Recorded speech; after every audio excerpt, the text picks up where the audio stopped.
Every time I see you, I think I'm in trouble sometimes. Wow, look at Ben with the fresh cut as well. Wow. Man. Wow, looking good, Ben. Between who got the haircut? Who was it earlier this year? Yes, Ben Briner. Must be something in the water. All right, hope everybody's having a good week. Good to see everyone. Before I get started, just wanted to congratulate our women's soccer team and Shelly and Jamie Smith on the fantastic win over the Tar Heels last week in Chapel Hill. That was awesome. It gave us some great news while we were out in Missouri, and wanted to wish them luck this weekend as they travel out to Los Angeles to play Hofstra. So excited for them and love what their program is about, and best of luck to them out on the West Coast this week. Got a big challenge on our hands with a really, really, really good Auburn team. You turn on the tape, it's, physical. Our physicality jumps out everywhere on all three phases. They play physical offensively. They're explosive. We all know about the Bigsby, the running back, but they've got a group of running backs that can run the football. They've got a big physical offensive line. They're deep at tight end. They use multiple tight ends.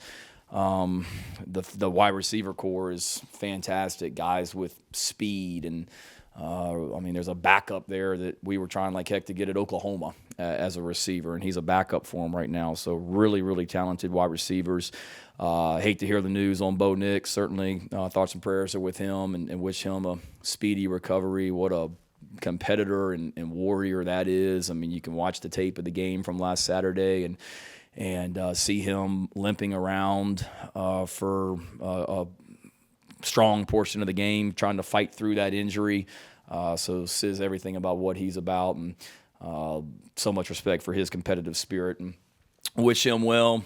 Defensively, same thing, physical and dominant. Got a corner that's most likely going to be a first-round draft pick, really good front seven, physicality, athleticism, speed across the defense, and then on special teams, extremely well coached, physical on special teams as well, and really explosive in there. You can see they coach it well. They work hard at it. It shows on video. So we've got a big challenge on our hands facing this bunch. Obviously coming off a tough second half against Mississippi State the other day. They looked as good as any team in the country in the first half, and then momentum kind of flipped on them a little bit. The quarterback got banged up, but we know we're in for a big challenge on Saturday night. The quarterback that we expect to play, obviously he's played reps this season. He's played reps against this program in the past, and he's a talented guy as well. So it's not like they're putting in some freshman that hasn't played. This guy's got meaningful reps. So we got a big challenge in our hands, but our guys are excited about the opportunity to go compete.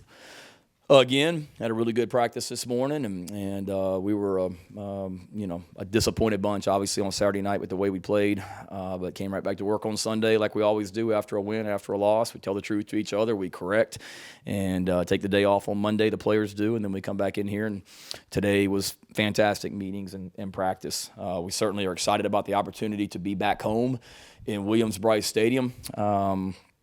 We certainly feed off our fans' energy, and we're going to need a rocking Williams-Brice Stadium on Saturday night. I hope our fans can appreciate the passion that our players play with and the competitive spirit that they play with. It may not always be pretty, but you can't question how passionate we play for each other and how much the guys on our team care for each other and love each other. So we need that Saturday night, national television, prime time, ESPN. Going to be an awesome environment to showcase our program and this university and Williams-Brice Stadium. So looking forward to that opportunity. And with that, I will be glad to answer any questions. Shane, just grading the Missouri tape and looking at their defense, I know they were blitzing a lot, but the amount of free rushers coming at Jason just on a whole lot of the game. What did you guys see as the main cause of that, and how do you plan to alleviate that?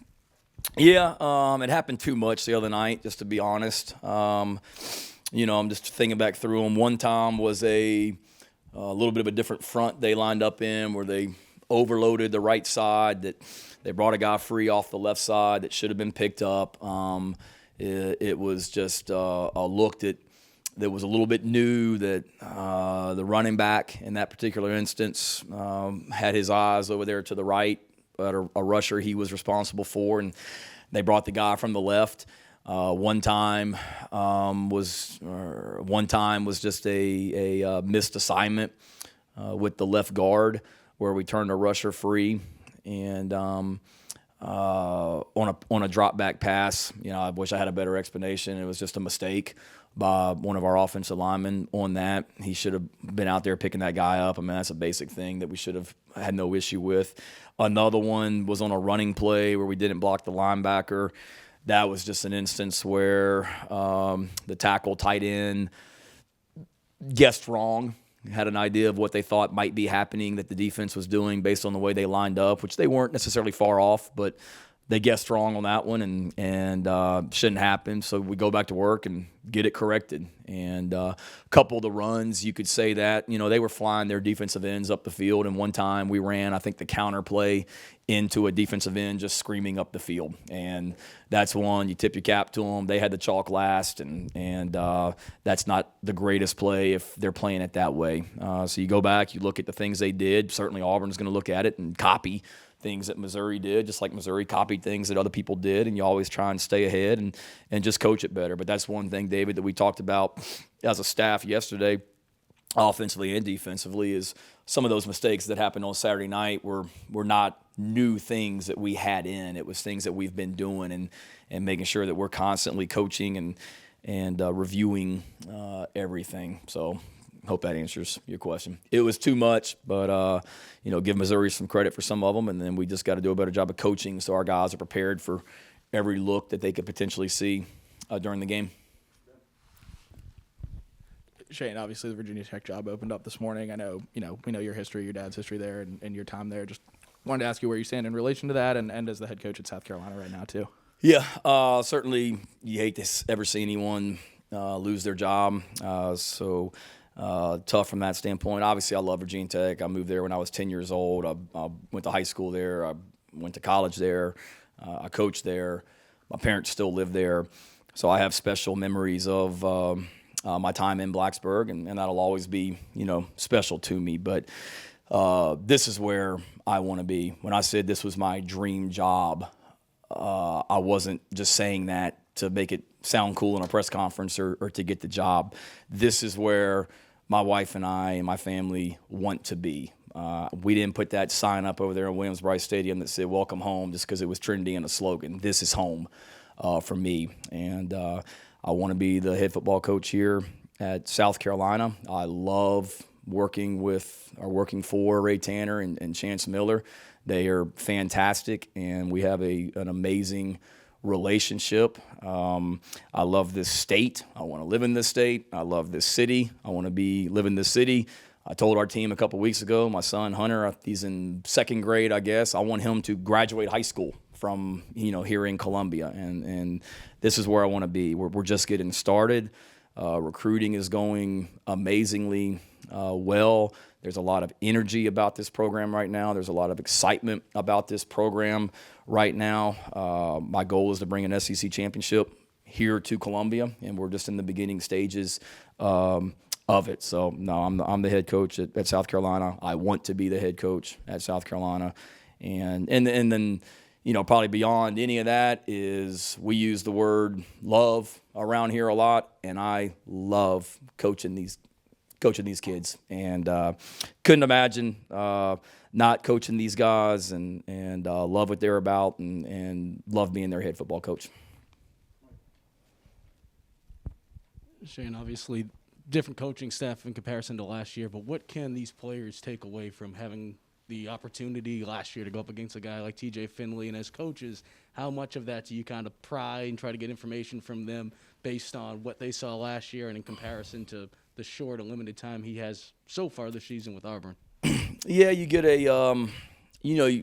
they know what he's about, I guess, for the guys that were out there, two totally different teams, with him being at LSU last year, with the 2020 Gamecocks, the 2021 Gamecocks, the scheme, all that. But they certainly, from a physical standpoint, they know what he looks like in person. They know that he can throw the football. Obviously, Auburn thinks highly of him because there was a time this year where he was their starting quarterback, I guess, and then they ended up going back to Bo Nix. But, if anything, I think it's just the seeing him out there on the field for the first time won't be the first time they see him. I mean, I was at Mississippi State, and we played against LSU and Jamarcus Russell, and the guy looks like Jamarcus Russell out there. I mean, I've never seen him in person, but, I mean, you turn on the video and you see how big he is. He got in there, I think, for 2 plays the other day against Mississippi State at the end of the game.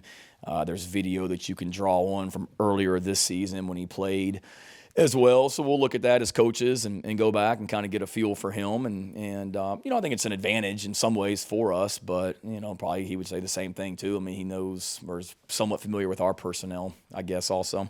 But again, with him, I mean, he's got 10 really good guys around him as well. And it starts with that offensive line and the group of running backs and tight ends and receivers they have out there also.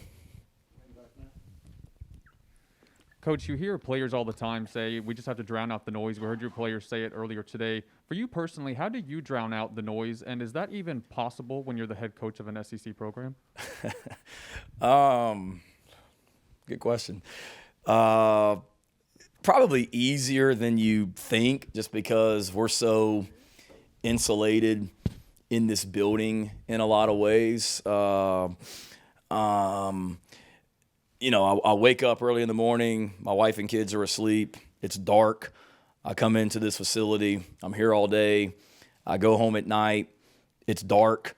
And during the day, all I'm doing in here is trying to recruit and get this team prepared to play on that particular week, that Saturday, the upcoming Saturday.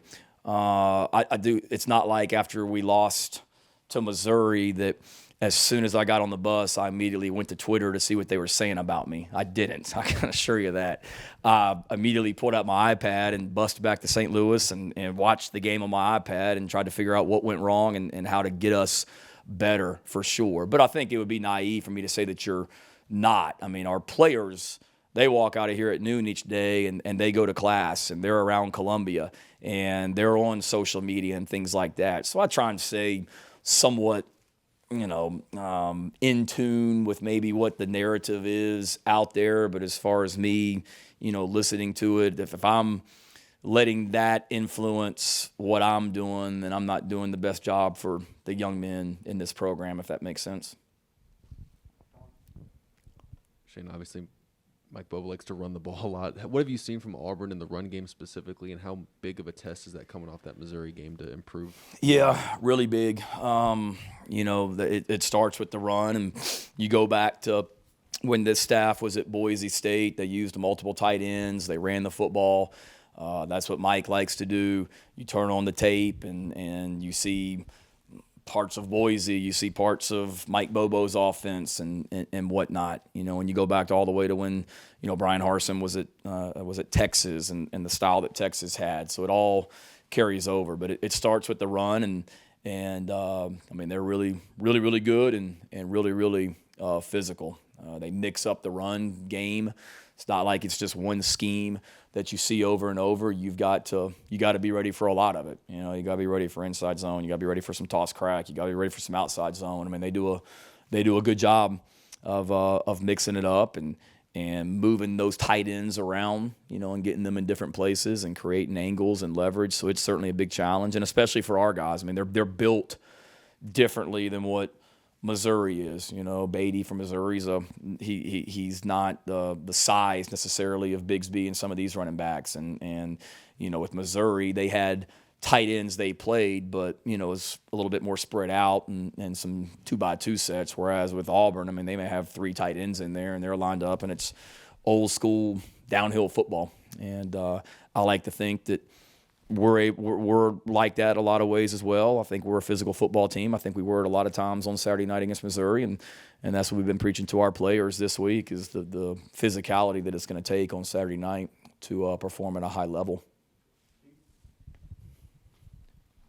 Shane, what's your quarterback situation? Is Zeb healthy enough that maybe he can get some some time this week, or where do you stand on who's going to start? Yeah, Jason will be the starter again. It wasn't pretty all the time on Saturday night, but Jason, going back and looking at the tape, Jason did a lot of good things, and we've got to continue to get him stepping up in the pocket and not always escaping to the left, when he feels any kind of pressure. And that's been a big point of emphasis for him. But he made some nice throws and did some good things for us down the stretch as well. Zeb is healthy. Zeb was healthy last week. If we had felt like we needed to put Zeb in the game last week, we could have. So there's Jason, there's Zeb.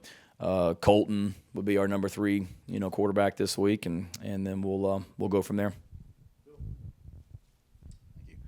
If you can get that one win over the next 2 weeks to become bowl eligible, how big would that be, considering what you stepped into in this first year to get 6 wins and be bowl eligible? Yeah, I would hope we could find a way to get 2, down the stretch for sure. And right now, our focus right now is nothing but Auburn, but specifically, let's have a great rest of the Tuesday, and then let's worry about Wednesday morning tomorrow when they come back for practice. But, obviously I think it would be great for the young men in this program to be able to have that kind of season and be rewarded with a bowl game. It's certainly from a developmental standpoint, it would be huge for us as coaches because it gives you kind of an extra spring practice in December as well. It'd be great for our fan base as well. But, regardless of what happens in regards to that, I think we've done enough really good things this year where the direction of this program and where we're headed and the type of young men we have in this program and what we're about has been evident. And then obviously, the opportunity to continue to win football games and continue to advance would be great. But, it's kind of like we talked about last week, Phil. We don't need to be thinking about bowl games. We need to think about Auburn and what we have to do as individuals as coaches and players to be at our very best this week. And, if we perform our best and take care of business, and the rest will take care of itself. Hey, Coach, facing another top 10 rushing attack in the SEC this week, how confident are you the defense can bounce back and have a better performance than they had against Mizzou? And then on the flip side, Zaquandre had another good game. Talk to us about what you've seen out of his progress this season. Yeah, as far as our defense, it seems like it's story of it's SEC football. Every week it seems like you're getting ready to play an explosive physical run game. You go back to Georgia and their backs, and then you got Kentucky and Rodriguez coming in here, and you got Vanderbilt, and they had gone for I think 200+ yards on Stanford when we played them, and then you've got Florida and what they were able to do, or Tennessee and what they were able to do as the running game, and then Florida and the way they ran the quarterback, and then last week with Beatty, and then this week with Bigsby and the rest of those running backs. So it's certainly that's SEC football, for sure. So we've seen a lot of great running backs throughout the season. This is another dynamic one that we're about to see that's a little bit of a different style than some of the other ones we've seen. But our guys have shown that they can stop the run. That's what Florida does. Florida was averaging 7 yards a carry when they came in here, and we stopped the run that night. And we've got to be more consistent doing it than what we were against Missouri. We got to be more consistent as a football team in all phases than what we were against Missouri, because we were just too inconsistent the other night. But I know our guys can. It's going to take a great commitment to it. It's going to create great physicality, and we've got to. They've shown they can do it. And then as far as Zaquandre goes, love what that kid's about. We made him a captain last week before the game. We do game captains. We haven't voted on permanent captains yet, but he was a captain for us last week, and it's because of the way that he comes to work every day. And he started the season and then didn't get the reps that he wanted as the season went on early on, and then just kept working and kept fighting. And now, he's explosive, he's dynamic, he's great out of the backfield, as you saw the other night, and you know what you're going to get each and every day with Zaquandre. It's going to be great energy and great, competitive spirit in practice, in games. He never he never stops talking. I mean, that energy that he plays with, it's the same way out there on the practice field as well. He loves to compete, and he loves the game of football. Shane, a two-parter for you. How much did you know about Damani Staley before you came here? Very little, honestly. I mean, I knew who he was just because living in Oklahoma, I told you guys, I mean, I recorded the coach's show every Sunday and watched it for the last 10 years. So, I mean, I knew about the players from that standpoint, but I didn't really know much about Damani other than just seeing him on highlights and obviously familiar with the last name with Deuce. But as far as him as a person or him as a player, I didn't know much. And then just how would you judge his performance this year? I mean, based on kind of the stats and everything that he had before this. I think he's been awesome. I mean, he's just so steady, and he hardly says a word.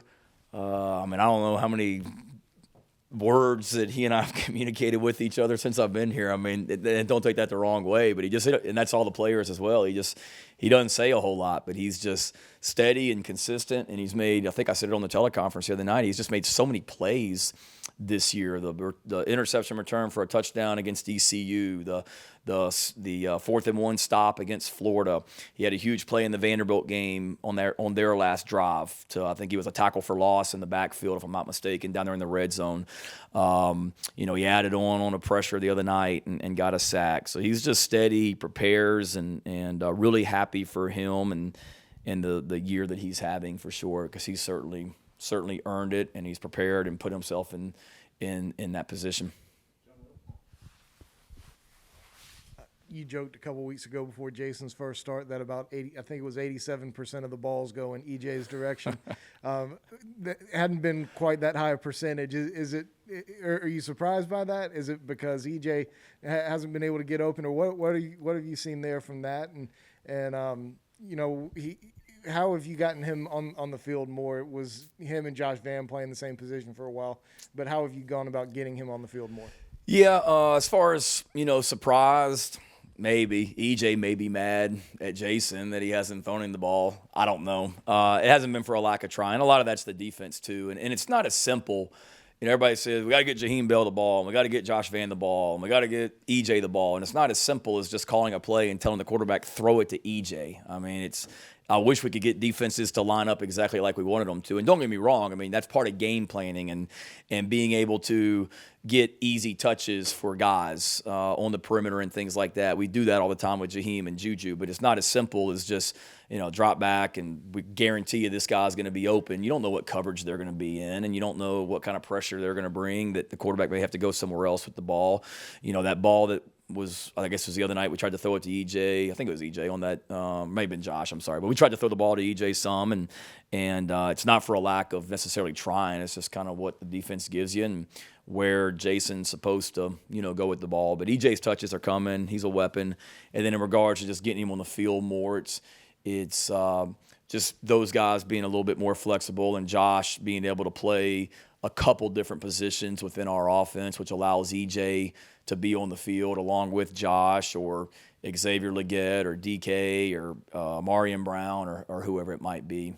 So like I talked about before, early on, EJ and Josh were basically the same position on offense. Now they're playing a couple multiple positions where we're able to, get those guys on the field at the same time.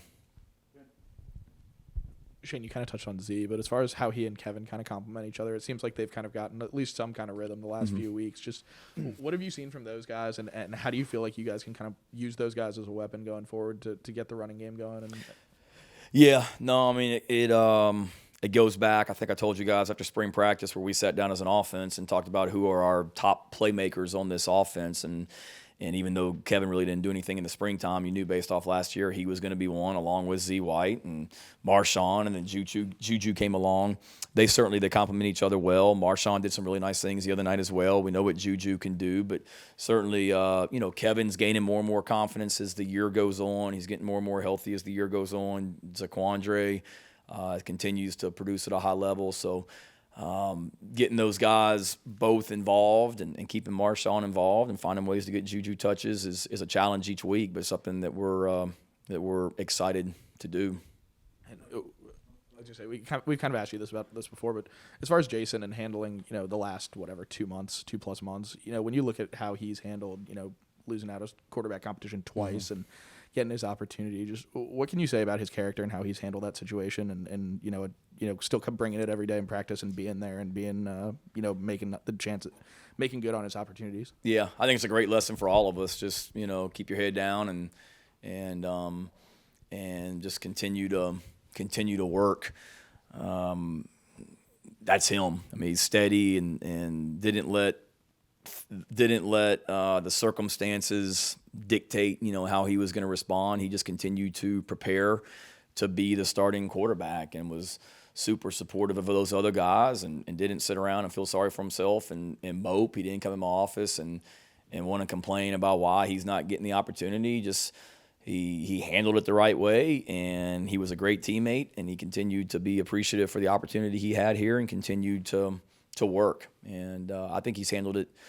He's handled it great. You worry a little bit about everything after the Florida game, and nobody knows who he is, and all of a sudden you got a week of he's sky high, and I thought he handled it well and had a good week of practice last week, and he made some really amazing throws this morning in practice as well. So you hope he continues to gain more and more confidence. He's got an SEC home start under his belt. He's got an SEC road start under his belt, and he continues to grow into the position as well. Shane, we know it's not uncommon for coaches to hop around or, people to have different relationships. Someone coached here, go there. But, with a guy like Mike Bobo, having come in here, having interviewed him for that position, does it give you any type of, I don't want to say advantage, but knowing obviously what he likes to do? I mean, we know that he likes to run the football, but is there anything that you guys can take away from that can help you going into a game like this week? Yeah, I think maybe, some familiarity, but every team is different, and I know what Mike's about, having not just from his time here, but when he was at Georgia as the offensive coordinator, and I was here as an assistant coach on defense, and you know what he's about, what he believes in, and certainly he's working for a offensive head coach whose background is offense as well, so it's a great blend of Boise and Mike Bobo's stuff as well, and Mike's a great coach, and at the end of the day, though, it gets down to the players on the field and our 11 and their 11 executing at high levels. But I don't know. I mean, there's certainly familiarity with things he likes to do and things like that, but it's probably a wash. I mean, he knows our personnel and a lot of that as well. So I don't know if. It's probably not a whole lot of stock you can put into it, short answer. Shane, along those same lines, is there any benefit at all to even turning on the tape from the Auburn game last year and saying to these guys, hey, you came out on top in this place against this team just a year ago, even though the circumstances are completely changed? I don't think so. I mean, it's nothing that I'm going to show the team. I am in our team meeting Sunday and in our team meeting this morning, I didn't even mention last year's game. I mean, I think our guys know. I remember watching it on television, and it's two completely different coaching staffs. It's different coordinators all over the field. Certainly they're familiar with the personnel, and there's great confidence probably in the sense that how we handled business or how they handled business last year and won the football game, and I remember watching it as a back and forth game, and there's no, I think Shi Smith had a ton of catches that day and went back and forth with our JC and the receiver from Auburn, I think, went back and forth. I mean, those guys, I remember watching that. Those guys aren't here, but certainly I think you can look back at last year, and it's not totally new the first time you see them come out of the tunnel down there in their end zone and things like that. But there's not a whole lot that you can take from last year's game. And that's not just with Auburn. I mean, that's been throughout the year. I mean, I don't think there's a single game really that I went back myself. I'm not saying the coordinators haven't, but a game where I went back and watched South Carolina versus whatever opponent from last year. And it's definitely not anything that I've talked to the team about. Thank you. You might have mentioned this at some point earlier in the year, so I apologize if you did. But what is Jason's eligibility status? Does he have? He's got another year. He does have another year. Yeah. Have you guys talked about his future plans? I mean, is he definitely deciding to come back for another year? I don't want to speak for him. Based on my conversations with him, though, I think he would like to come back, for another year. We've got to. It's tricky's not the word, but it's certainly a unique situation in that you've got a lot of guys that are super seniors that can't come back. I shouldn't say a lot, very few. And then you've got a group of guys that are technically seniors that may or may not come back. But Jason has another year.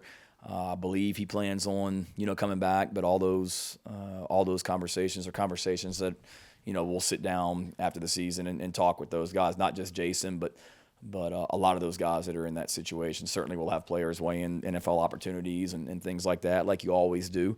And we'll sit down with all of them and help them make the best decision for them and for our program as well. All right. Y'all have a great week. Thank you.